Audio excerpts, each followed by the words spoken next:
വയനാട് മുപ്പൈനാട് പഞ്ചായത്ത് ഭരണം LDFന് അവിശ്വാസ പ്രമേയം പാസ്സായത് 8-നെതിരെ 9 വോട്ടുകൾക്ക് 25 വർഷത്തിന് ശേഷമാണ് മുപ്പൈനാട് പഞ്ചായത്തിൽ LDF ഭരണത്തിലെത്തുന്നത്. വിവരങ്ങളുമായി ജോഷില കൂടി ചേരുന്നുണ്ട്. ജോഷില, ഇപ്പോൾ ഈ മുപ്പൈനാട് പഞ്ചായത്ത് LDF പിടിച്ചിരിക്കുകയാണ്. 25 വർഷത്തിന് ശേഷമാണ് പഞ്ചായത്തിൽ LDF ഭരണത്തിലെത്തുന്നത്. വിവരങ്ങൾ.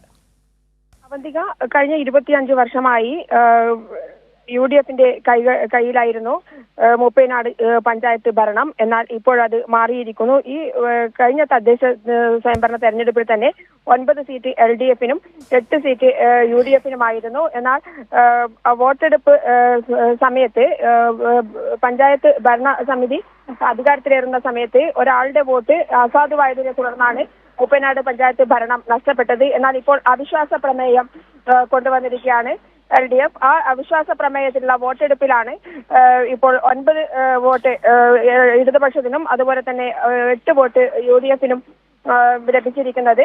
ഇതോടുകൂടി മുപ്പൈനാട് പഞ്ചായത്ത് ഭരണം ഇടതുപക്ഷത്തിന്റെ കൈകളിലേക്ക് എത്തുകയാണ്. ശരി, ജോഷിലയാണ് വിവരങ്ങൾ നൽകിയത്.